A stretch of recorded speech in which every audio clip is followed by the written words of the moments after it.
Bonjour à tous. Quelle belle opportunité d'être ici ce matin. Quelle joie. Moi, je soupire après le jour où je serai avec mon Jésus, ensemble avec vous. Toute la Martinique, le monde entier, auprès de Jésus, près de la rivière, chantant un seul et même chant, le chant de l'agneau. Et ce matin, l'opportunité nous est donnée d'être ensemble où nous adorons notre Seigneur parce qu'il est grand, parce qu'il est redoutable et parce qu'il nous aime par-dessus tout. Cependant, la triste réalité d'aujourd'hui nous fait beaucoup réfléchir. Ce matin, Pasteur Taylor et moi-même, nous sommes venus parler d'un sujet important qui touche toutes les couches de la société, qui touche les hommes et les femmes, aussi les enfants. Je veux parler de la maltraitance et de la violence. La violence faite aux femmes, nous avons comme un gène de la violence, parce que nous retrouvons la violence dans tous les coins de rue. Et cette violence se trouve même au sein de nos familles, même au niveau de l'Église, malheureusement. Quel est le regard de l'Église sur cette maltraitance? Que doit faire l'Église? Que devons-nous faire? Mais je dois vous dire ce matin que l'Église devait être un lieu de protection pour nous, en tant que femmes, mais aussi pour nos enfants. Mais au-dessus de tout cela, il y a la famille, le coin idéal où l'on peut trouver cette sécurité. Mais dommage, souvent, au sein de la famille, il y a aussi des difficultés, aussi l'inceste, aussi la maltraitance et la violence. Le constat est là. Une femme sur 5 est victime de violence. Une femme sur 5. Quand on compte le nombre de femmes et qu'on fasse la moyenne, on se dit que les femmes sont vraiment la cible. Un autre constat. Une femme est battue toutes les 15 secondes. Alors, j'ai commencé à parler, ça fait plus de 15 secondes. Imaginez tant de femmes ayant déjà reçu des coups de son mari ou de son compagnon. Écoutez bien, une femme sur 5 sera victime de viol ou de tentative de viol durant sa vie. Une femme sur 5. Catastrophique. Et la violence peut être physique, émotionnelle, financière. Je prie Dieu qu'il y ait le moins possible de femmes ici à Smyrne subissant la violence. Mais la violence physique, ce sont les coups, les gifles. Mais il y a une petite histoire que j'aime bien. Un jour, un couple, dans sa maison, ils étaient en train de jouer, se disent-ils. Et les voisins entendent des cris. La femme est en train de crier, de hurler. Les voisins accourent et le monsieur dit « Un petit coup de sac pain, mon cabaye tout en jouant, un petit coup de sac pain. » Mais à l'intérieur du sac, il y avait un fer à repasser. Alors, ça peut commencer par simplement un jeu, des coups. Mais ça peut dégénérer et ça peut devenir dangereux et constituer une violence. La négligence aussi, c'est une violence. Le silence aussi, c'est une violence. Et Dieu seul sait combien de femmes, combien de couples subissent ce genre de violence. Mais j'ai la joie quand même de vous dire que le ministère de la femme a un rôle essentiel à jouer dans la maltraitance. Nous avons bien sûr des séminaires, nous avons bien sûr des opportunités à traiter ce thème, à aider. Le ministère de la Femme est là pour aider, accompagner les personnes désireuses dans cette violence. Mais je dois vous dire que la conférence générale y a pensé, et c'est pour cela que depuis quelques années, un concept est né, un concept a été créé. It It Now, qui signifie, si l'on doit traduire, arrêtez cela tout de suite. Arrêtez ça maintenant. Et en bon créole, on dirait arrêtez ça là même. Arrêtons la violence. La violence qui se fait au niveau de la famille, au niveau des enfants, au niveau des personnes âgées. Et c'est une pétition mondiale qui est partie depuis quelques années et qui arrive au fur et à mesure dans les coins les plus reculés. Qui dit pétition, dit signature. Et ce matin, avec le pasteur Lambert Taylor, qui aura à expliquer encore, à travailler là-dessus, nous aurons à prendre une décision bien claire sur ce arrêter tout de suite, arrêter la violence. La violence détruit l'homme, détruit la femme, détruit l'enfant. Pourtant, l'Église a un regard sur ceci, puisque la violence est contraire à l'Évangile. Qu'était venu faire Jésus sur la terre? Est-ce qu'il a été violent envers les autres? Non. Son amour, sa compassion, sa miséricorde ont été l'objet chaque jour des personnes qu'il rencontrait, qu'il guérissait et qu'il pourvoyait. Ce matin, j'aimerais vous dire à toutes celles qui sont victimes, sachez que vous n'êtes pas seuls. La loi, les organisations sont de votre côté et Dieu aussi est de votre côté.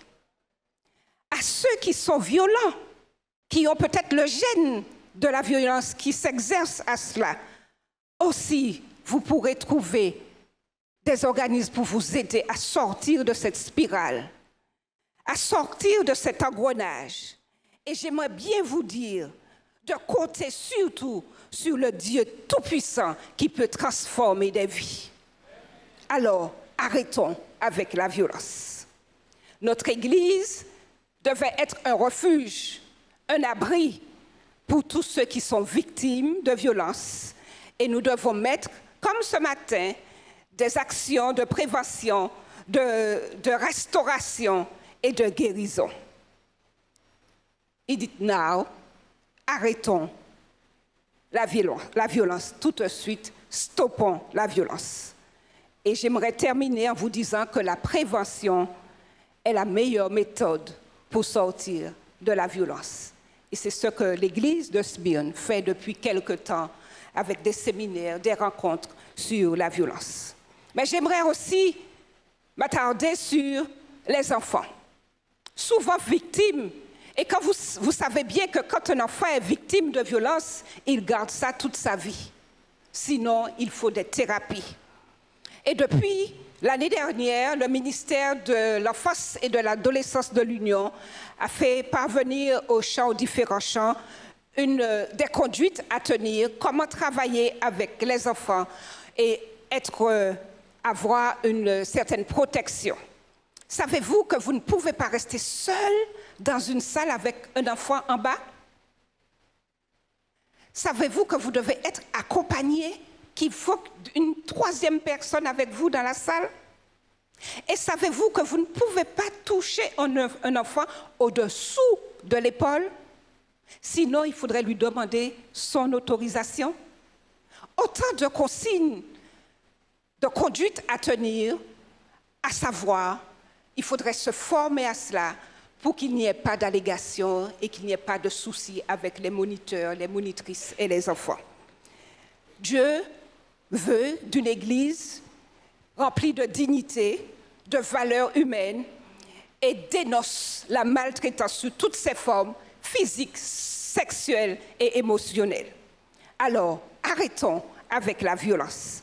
Soyons des acteurs de la non-violence. Soyons des constructeurs de vie meilleure. Soyons de vrais disciples de Jésus en apportant l'amour, la paix, la sérénité autour de nous.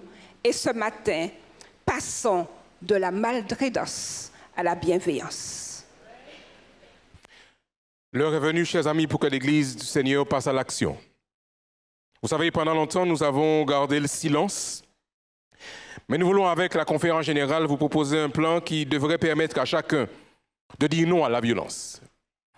Le plan est de pouvoir travailler avec votre pasteur, travailler avec une équipe, avec des gens, des hommes et des femmes qui pourront nous aider à dire que la violence est quelque chose que nous ne pouvons pas tolérer ou accepter au sein de notre Église. Alors, la campagne qui est lancée par la conférence générale End It Now. Faisons cesser la violence maintenant. Je voudrais vous inviter, chers amis, frères et sœurs, à participer à ce plan en acceptant de signer une pétition où, en s'engageant de cette manière, nous voulons dire que chez nous, par la grâce de Dieu, nous voulons faire cesser la violence. L'objectif de cette pétition, c'est de pouvoir rassembler le plus grand nombre de signatures possibles et de pouvoir transmettre cette pétition au secrétaire général des Nations Unies, M. Ban Ki-moon, afin qu'il sache que l'Église adventiste mondiale prend position contre cette démarche de violence faite aux femmes, contre la maltraitance sous toutes ses formes, qu'elles soient insidieuses, qu'elles soient physiques, qu'elles soient émotionnelles ou financières. Nous avons placé à la porte de cette église, chers frères et sœurs, chers amis, un document, et tous ceux qui le souhaitent en sortant après avoir adoré, vous inviter à passer à l'action, à accepter vous-même d'être des co-signataires de cette pétition pour dire que nous voulons qu'ici, par ici, autour de nous et avec nous, que cette gangrène de la violence cesse parce que nous croyons que ce n'était pas le plan du Seigneur pour chacun d'entre nous. Nous voulons donc vous inviter à participer avec nous à cette démarche. Nous voulons arrêter ça maintenant, chez chacun d'entre nous, parce que nous croyons que Dieu a un plan merveilleux pour son peuple et pour ses enfants. J'espère que vous allez accepter de participer avec nous à cette démarche. Et dès que nous aurons reçu le maximum de signatures venant de cette fédération, venant de la Martinique, venant de l'église de Smyrne, nous allons transmettre ceci par le biais du département des ministères de la femme, jusque sur le bureau de notre sœur responsable du département de la femme à la conférence générale, qui va à son tour transmettre ceci avec toutes les signatures du monde entier, d'adventistes, d'hommes et de femmes, qui veulent dire non à la violence. Il nous faut arrêter ça maintenant. Ce matin, je voudrais prendre le temps de partager avec vous la déclaration officielle de l'Église adventiste sur ce problème. Cette déclaration a été votée, cela fait déjà quelque temps, le 29 juillet de l'année 1995, à l'Assemblée générale de la Conférence générale à Utrecht, en Hollande. Voilà, en condensé, le contenu de cette déclaration officielle. L'Église adventiste affirme la dignité et la valeur de chaque être humain et dénonce toute forme de violence sexuelle, violence physique et de maltraitance émotionnelle ou familiale. Nous reconnaissons que ce problème est général et peut avoir des conséquences profondes sur la vie de personnes qui sont affectées. Nous croyons que les chrétiens se doivent de répondre aux abus et aux violences familiales dans l'Église et hors de l'Église. Nous prenons au sérieux le rapport d'abus et de violences et avons choisi de faire la lumière sur ces problèmes à l'occasion de journées spéciales au sein de l'Église. Nous croyons que rester silencieux et indifférent face à ce problème, c'est l'encourager, le perpétuer et potentiellement le propager. Nous acceptons, en tant qu'Église, notre responsabilité de coopérer avec les services sociaux pour écouter et prendre soin de ceux qui souffrent d'abus et de violences familiales, de mettre en lumière les injustices et de prendre la parole pour la défense des victimes. Nous aiderons donc les personnes dans le besoin à identifier et accéder aux différents niveaux de service, les services professionnels disponibles. Voici, chers amis, contenu la déclaration officielle de l'Église adventiste du 7e jour sur la réalité de la violence dans son sein et hors de l'Église. Et nous croyons, frères et sœurs, que chaque chrétien, que chaque adventiste du 7e jour doit se tenir debout et dire non, il faut arrêter ça. Chez moi, si ça se passe comme cela, chez mon voisin, si j'en suis informé, de telle sorte que notre terre soit protégée de tous ces fléaux et que nous puissions nous préparer à voir Jésus revenir parce qu'il revient très bientôt. Je voudrais maintenant prendre le temps d'ouvrir avec vous la parole du Seigneur. Et pendant les quelques minutes qui me restent, découvrir avec vous une scène de la fin du ministère de Jésus. Cette scène, vous la trouverez dans l'Évangile selon Jean, au chapitre 12, et les versets 1er et suivants. Jean chapitre 12, verset 1er et les versets qui suivent. De la maltraitance à la bientraitance. Baissons la tête et prions. Éternel notre Dieu, ton Église, ton peuple, tes enfants sont rassemblés ce matin pour t'adorer. Et alors que nous ouvrons ta parole, viens toi-même parler à nos cœurs. Dispose-nous à recevoir cette parole et fais en sorte, Seigneur, que nous en soyons transformés jusqu'à ce que tu reviennes. Nous t'avons prié, Père, au nom de Jésus et pour ta gloire. Amen. 6 jours avant la Pâque, Jésus arrive à Béthanie. Et dans cette ville se trouvait Lazare, qu'il avait ressuscité des morts. Et pendant son séjour, ces quelques jours à Béthanie, on fait une fête, on fait un festin en l'honneur de Jésus. Un souper est offert. Et à cette occasion, Marthe, selon ce que déclare Jean, Marthe se trouvait présente. Lazare aussi était de ceux qui se trouvaient à table avec lui. Et pendant que la scène se passe, nous pouvons imaginer cette scène orientale dans la manière dont ils disposaient les repas. Il n'y avait pas de chaises à dossier comme nous l'avons maintenant ici dans l'Occident. C'était en quelque sorte des banquettes qui étaient installées. Et là, Jésus-Christ était assis avec ceux et celles qui étaient invités à cette célébration. Cette scène, ou ce moment, avec Jésus au centre, qui était un moment important. Notez que Jean affirme que la chose se passe 6 jours avant la fête de Pâques, avant en fait que Jésus soit crucifié. Alors que Jésus-Christ avait laissé la ville de Jéricho, alors qu'il remontait vers Jérusalem avant de s'arrêter à Béthanie, il disait déjà à ses disciples que d'ici quelque temps, je serai crucifié. L'information, ils l'avaient reçue et je présume que, chemin faisant, ils échangent à ce sujet. Arrivés chez Marthe, Marie et Lazare, qui étaient en fait le pied-à-terre de Jésus dans la ville de Béthanie, ils en parlent encore et je présume, frères et sœurs, chers amis, que Marie va entendre l'échange et sera informée de la mort future de son maître et de son sauveur. Elle est touchée par ce qui se passe et elle se dit, mais que puis-je faire pour exprimer mon amour à celui qui a tout fait pour moi? Et alors donc, qu'ils sont conviés à cette fête. Et je présume que, comme d'habitude, Marthe était affairée au fourneau, affairée à prêter le repas avec cette famille qui recevait.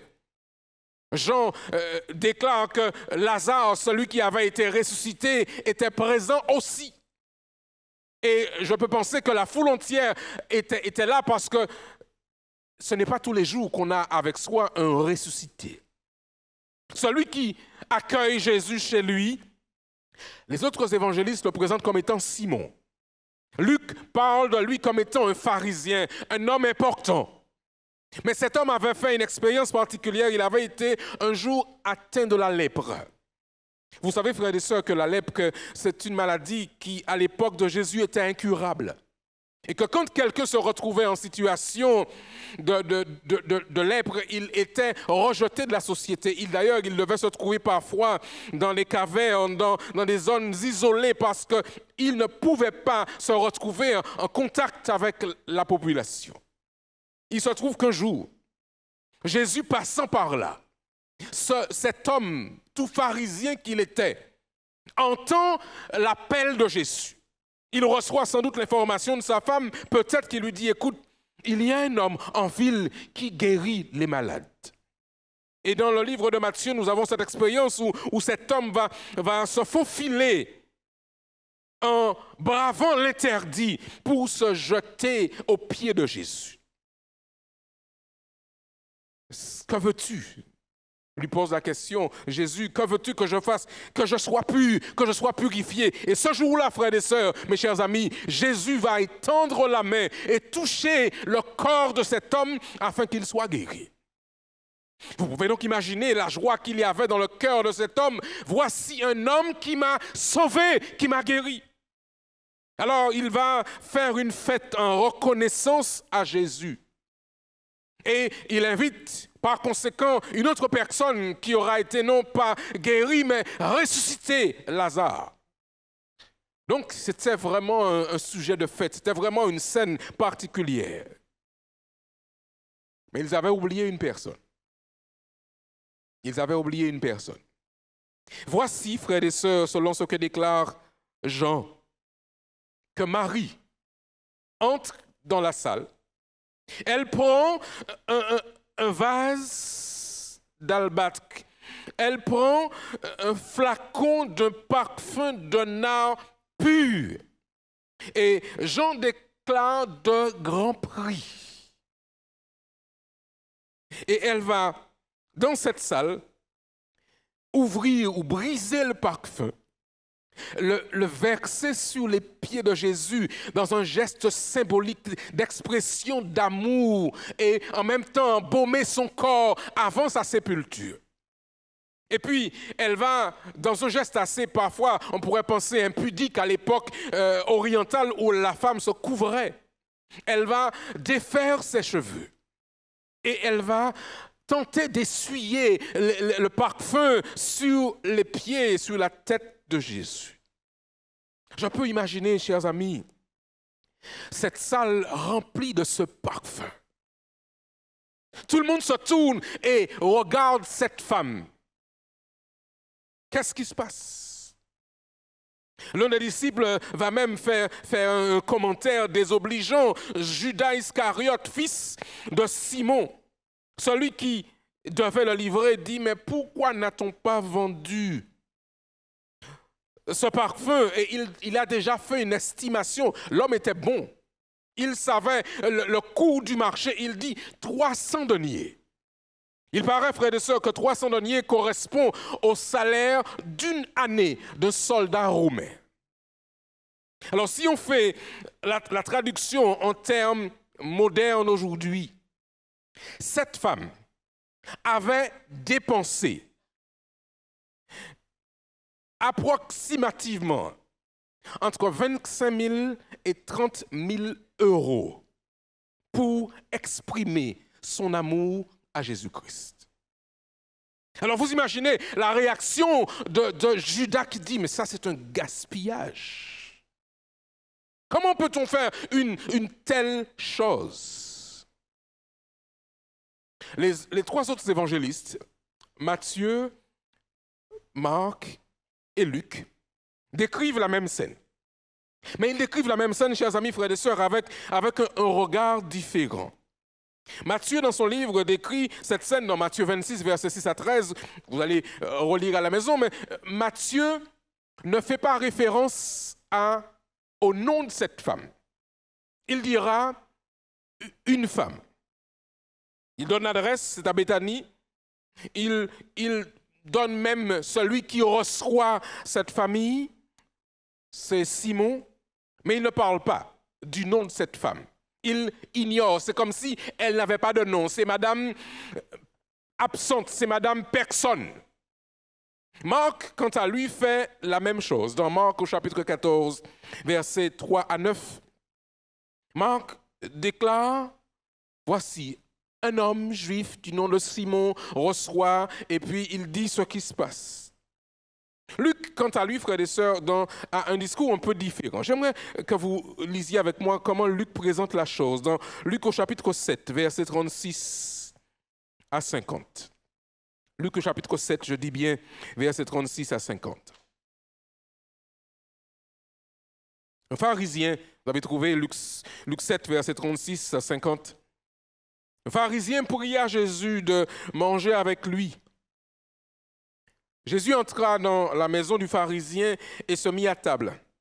Et voici, c'est Luc qui parle, et voyez les termes qu'il utilise. Voici une femme pécheresse se trouvait dans la ville. Ayant su qu'il était à table dans la maison du pharisien, apporta un vase d'albâtre plein de parfum. Se tint derrière, aux pieds de Jésus, elle pleurait et bientôt elle les mouilla de ses larmes, puis les essuya de ses cheveux et les baisa et les oignit de parfum. Mes frères et sœurs, ici, Luc va plus loin en caractérisant cette femme en disant que c'était une femme pécheresse. Mais quand on arrive chez Jean, j'aime beaucoup. Jean n'est pas dans l'impersonnel. Il connaît cette femme.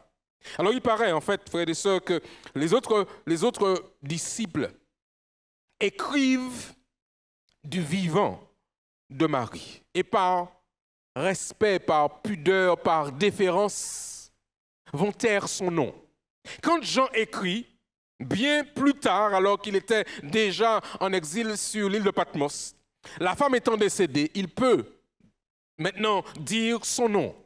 Et Jean au chapitre 12, que nous l'avons ici, il déclare, il dit, voilà ce qui est cette femme. Marie, ayant pris un livre d'un parfum d'un art pur de grand prix, oignit les pieds de Jésus. La question qu'on peut se poser, frères et sœurs, finalement, chers amis, mais qui est cette femme? Qui est cette femme qui a une place aussi importante, puisque Jésus-Christ dira, on parlera d'elle jusqu'à mon retour. Qui est cette femme, frères et sœurs?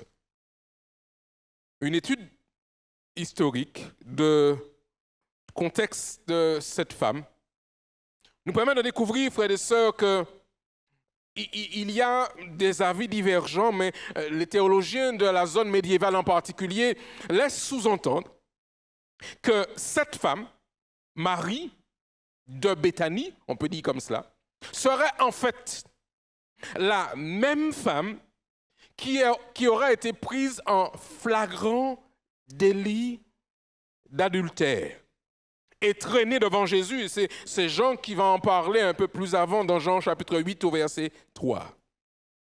Cette femme qui aurait grandi dans cette ville et qui va s'adonner à la prostitution dans le territoire d'une ville qui s'appelait la ville de Magdala. Alors, cette femme, paraît-il, selon certains historiens bibliques, serait la même personne, Marie, la femme pécheresse, comme le présente Jean, mais serait aussi cette même personne qu'on appelle aussi Marie de Magdala, qu'on retrouve au pied de Jésus, au pied de la croix, près de la tombe de Jésus, parmi les femmes qui vont embaumer son corps. Jean, ou plutôt Luc, dans Luc au chapitre 8, verset 2, va dire de cette femme, et si vous voulez bien lire avec moi Luc au chapitre 8, verset 2 rapidement, Voilà l'information que nous avons concernant la réalité de cette personne. Luc au chapitre 8, les premiers versets. Ensuite, je lis au verset 1er, Jésus allait de ville en ville et de village en village, prêchant et annonçant la bonne nouvelle du royaume. Verset 2, les 12 étaient avec lui et quelques femmes qui avaient été guéries d'esprits malins et de maladies. Et il ouvre une parenthèse et il donne des noms. Finalement, le serviteur Luc. Voilà ce qu'il dit. Marie, dite de Magdala, de laquelle étaient sortis 7 démons. Et puis il y avait Jeanne, femme de Chuza, intendant d'Hérode, Suzanne, etc., etc. Mais on se rend compte, frères et sœurs, chers amis, que Luc connaît cette femme. Il en a entendu parler et il dit bien, ce n'est pas n'importe qui. Des femmes suivent Jésus comme des disciples aussi. Et parmi ces femmes, il y a une d'entre elles qui, il dit, et observez bien l'allusion que Luc fait, on dit, dite de Magdala. C'était un nom, mais c'était aussi un nom d'emprunt. Dite de Magdala, parce qu'on l'appelle aussi Marie de Béthanie. Et cette femme avait été guérie par Jésus et le Seigneur avait tiré d'elle non pas un démon, mais 7 démons.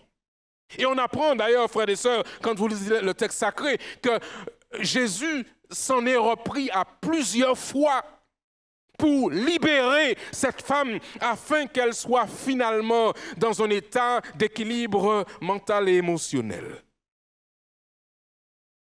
Marie de Béthanie, Marie de Magdala, la femme pécheresse.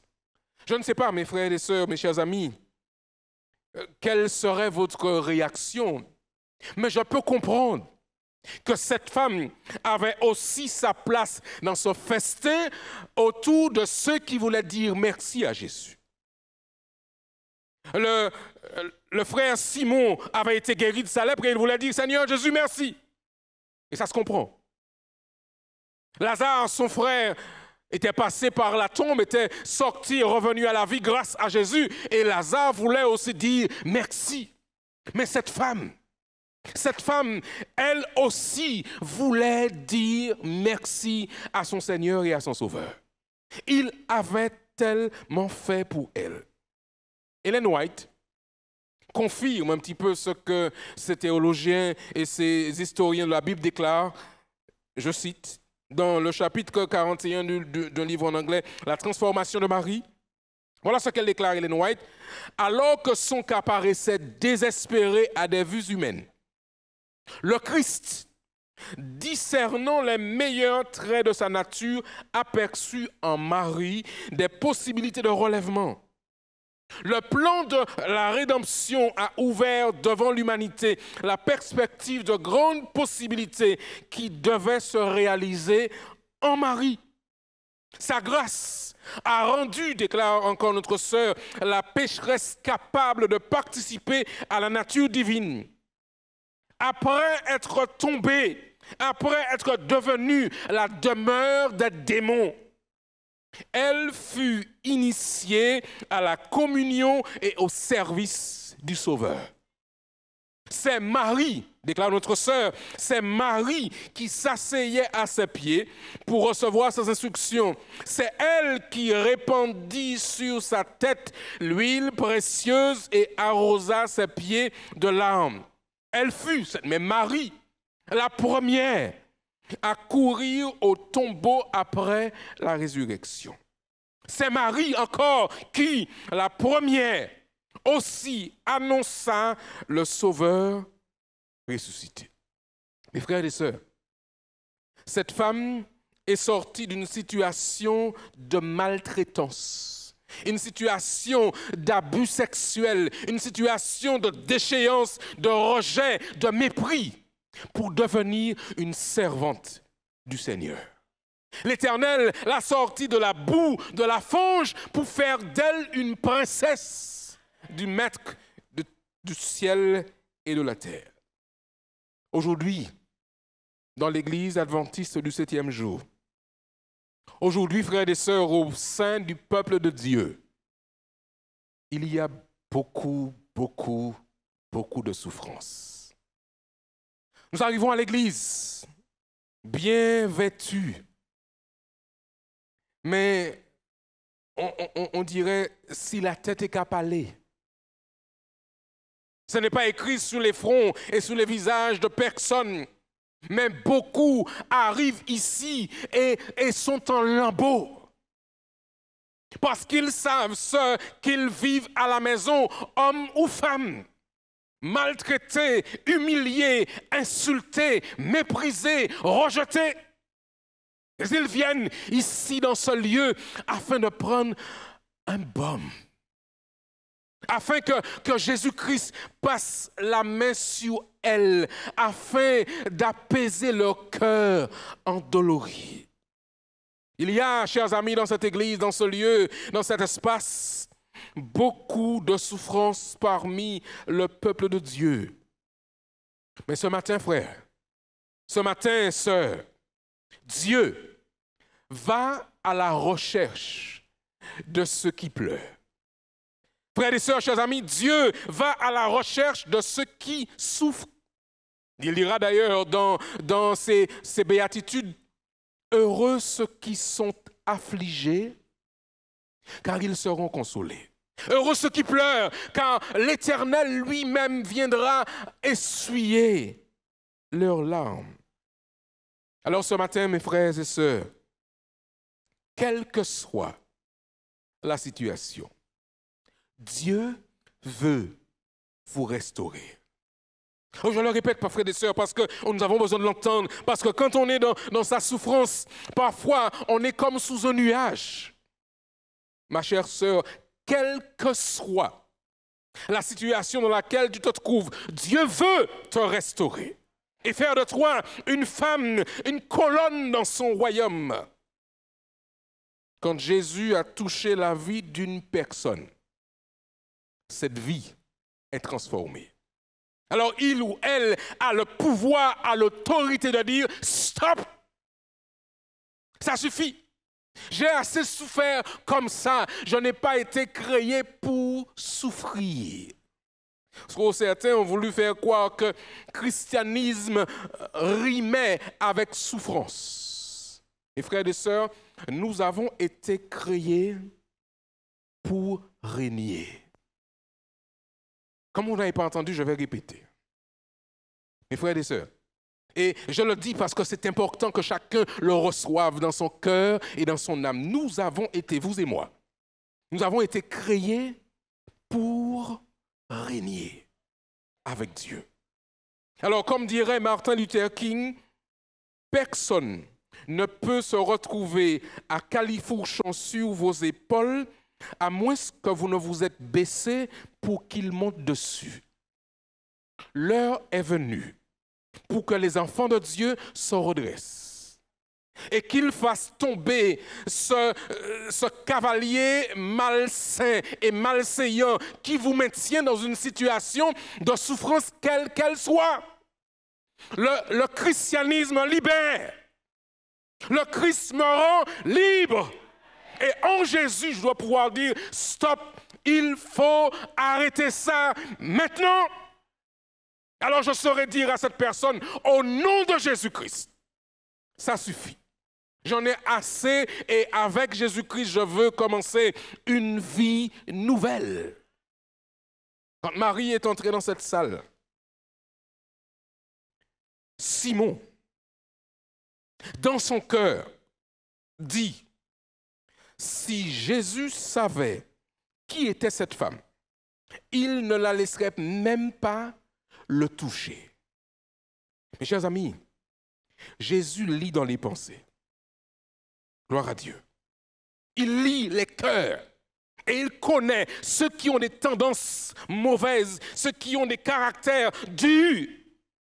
Et Jésus-Christ va s'adresser à Simon en disant, écoute Simon, et Simon est surpris de ce que Jésus traduise à haute voix ce qu'il a dit dans son cœur.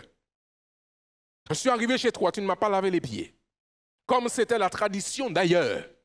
Cette femme a versé sur mes pieds ses larmes.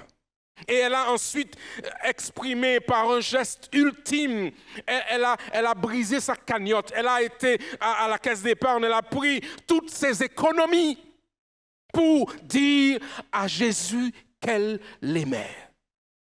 Et elle dit, Jésus dit à Simon, écoute, personne n'a fait pour moi comme cette femme-là. Mes frères et sœurs, chers amis, ce matin, j'aimerais que nous puissions remplir ce lieu du parfum de notre reconnaissance. Je dis littéralement, remplir ce lieu du parfum de la reconnaissance qui sort de notre cœur et de notre âme et dire, Seigneur, Jésus, je t'aime. Aujourd'hui, Jésus veut guérir. Aujourd'hui, Jésus veut restaurer. Aujourd'hui, Jésus veut sauver. Parce que c'est ça sa mission. C'est ça son plan. Mettre la lumière sur ceux et celles qui sont dans la tristesse et dans le mal et qui ne peuvent pas avancer comme ça. Jésus-Christ veut dire, écoute ma fille, tu n'es pas condamnée à vivre dans cette situation-là éternellement. J'ai pour toi un plan fantastique. D'ailleurs, Jérémie disait déjà bien avant, dans Jérémie 29, verset 11, car je connais les projets que j'ai formés sur vous, dit l'Éternel. Projets de paix et non de malheur, afin de vous donner un avenir et de l'espérance. Mes frères et sœurs, chers amis, c'est ce que Dieu offre ce matin à chaque personne dans cette salle. Mais il nous faut, vous comprenez bien, il nous faut comme Marie accepter de toucher Jésus. Dans cette proximité, dans cette intimité avec Jésus-Christ, le toucher. Comme cette femme qui, après 12 ans de perte de sang, va elle aussi braver l'interdit sacrificiel pour, dans la foule, se dire, je n'ai plus rien à perdre. Je vais tenter de toucher Jésus. Je ne veux même pas qu'il me parle, je ne veux même pas qu'il me dise quoi que ce soit. Je veux simplement toucher le bord de son vêtement. Oh frères et sœurs, chers amis,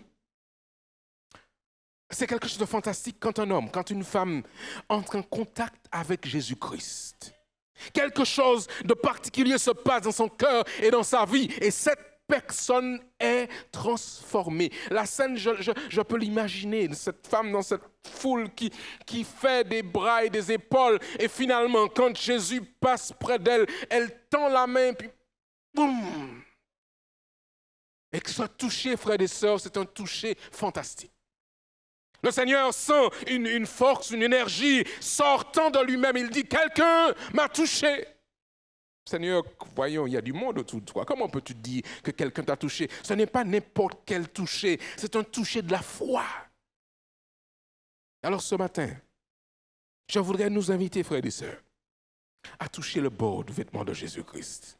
Je voudrais vous inviter, mon frère, ma sœur, jeune homme, jeune fille, quelle que soit ta vie, à toucher le bord du vêtement de Jésus-Christ.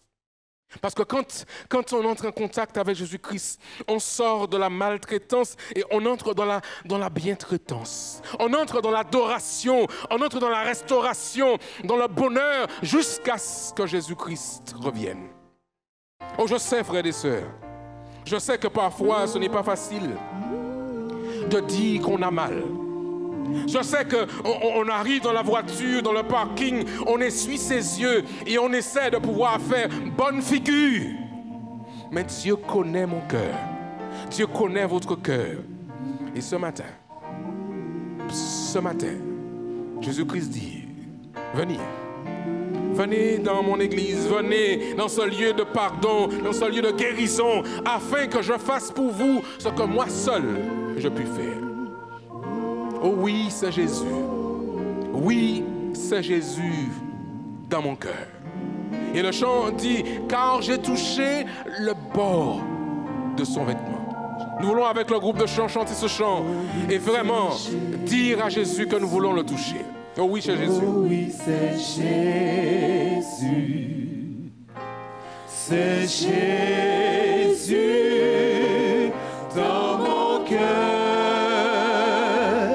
car j'ai touché le bord de son vêtement et son sang m'a régénéré. Dernière fois, oui, c'est Jésus. Oh oui, c'est Jésus. Oh oui, c'est Jésus. C'est Jésus dans mon cœur. C'est Jésus dans mon cœur. Car j'ai touché le bord de son vêtement et son sang m'a régénéré. Nous voulons, frères et sœurs, prier avant de partir. L'heure avance. Mais ce matin, je voudrais donner l'opportunité à une personne de faire le geste par la foi, de toucher le bord du vêtement de Jésus-Christ. Vous connaissez votre vie, vous connaissez votre souffrance, vous connaissez votre passé, vous connaissez votre histoire. Mais ce matin encore, Jésus-Christ est là pour dire à celui ou à celle qui souffre: je veux toucher, je veux te permettre de me toucher afin que tu sois guéri, que tu sois restauré. Nous allons nous mettre debout. Et alors que nous chantons une dernière fois ce chant, si quelqu'un veut laisser sa place, veut laisser son lieu, venir jusque devant pour que nous puissions prier ensemble, sentez-vous libre de le faire. Dire oui, c'est Jésus dans mon âme, c'est Jésus dans mon cœur. Si vous voulez que le Seigneur réponde à votre prière, réponde à votre besoin, n'hésitez pas un instant. Faisons vers Jésus le pas qu'il faut, afin que nous soyons guéris par sa grâce et par son amour. Car j'ai touché le bord de son vêtement. Oh oui, c'est Jésus. Une dernière fois, tout le monde chante. Oh oui, c'est Jésus. Oh oui, c'est Jésus. C'est Jésus dans mon cœur, car j'ai touché le bord de son vêtement et son sang m'a régénéré. Dernière personne veut se joindre à nous, faites-le maintenant pendant qu'il est encore temps. Vous savez, ce n'est pas la peine de rester là comme ça, dans la peur. Le Christ est celui qui libère. Le Christ est celui qui guérit. Le Christ est celui qui relève. Il l'a fait pour Marie. Il peut le faire pour vous ce matin. Il l'a fait pour Lazare. Il l'a fait pour Simon. Il peut le faire aussi pour toi ce matin. Alors si tu es là dans cette salle ce matin, ose toucher le bord du vêtement de Jésus-Christ. Viens vers lui et accepte son salut, accepte sa guérison, accepte son pardon. Parce que ce matin, le Christ veut sauver, le Christ veut restaurer, le Christ veut guérir. Dernière fois, nous chantons le chant, nous prions et nous pourrons ensuite rentrer à la maison. Car j'ai touché le bord de son vêtement et son sang m'a régénéré. Nous prions, éternel notre Dieu. Nous sommes devant toi comme des livres ouverts. Tu nous connais, Seigneur. Tu connais nos larmes. Tu connais nos hontes. Tu connais nos peurs. Mais dans ton église, il y a des hommes, des femmes en particulier qui souffrent, qui sont méprisés, qui sont insultés, qui sont rejetés et qui veulent dire: au nom de Jésus, il faut que ça cesse maintenant. Alors Seigneur, viens les visiter. Viens les restaurer, donne-leur ce courage d'ouvrir la bouche, de dénoncer cette situation, de ne plus rester en silence. Seigneur, visite ceux qui seraient les auteurs d'actes malveillants, afin qu'ils comprennent qu'un enfant de Dieu n'est pas un homme violent, Qu'un enfant de Dieu n'est pas une femme violente, parce que tu nous dis d'accepter la paix que toi seul peux donner. Viens Seigneur par-dessus cette église. Visite ceux qui ont été blessés par la vie. Tu l'as fait pour Marie. Fais-le pour elle ce matin, Seigneur. Apaise leur souffrance. Passe ta main guérissante sur elles et remplis-les de cette reconnaissance éternelle. Alors, Seigneur, elles ne resteront plus dans le silence. Elles entreront dans la maison même de Simon pour dire « Jésus m'a guéri, Jésus m'a restauré ». Je veux lui dire que je l'aime, je veux lui dire qu'il est mon Seigneur, mon Sauveur et mon Maître. Seigneur, alors que nous rentrons à la maison, fais de cette église un lieu de refuge où des hommes, des femmes, des enfants retrouvent toute leur intégrité. Fais de ce lieu, Seigneur, un espace où nous apprenons à dire la vérité et à aider ceux et celles qui ont besoin d'aide à retrouver un comportement qui correspond à ta parole, à ton enseignement. Et alors que nous rentrons, Seigneur, renvoie-nous avec l'assurance de ta protection divine. L'assurance, Seigneur, que tu vas prendre soin de nous chaque jour. Remplis-nous de ta paix. Remplis-nous de ta joie. Remplis-nous de ton amour. Et que l'Église, hommes, femmes, enfants, dise Amen. Amen. Bien Seigneur Jésus-Christ. Que l'Éternel vous bénisse, que chacun rentre à sa place dans la joie, dans la louange, parce que l'Éternel nous a visités ce matin.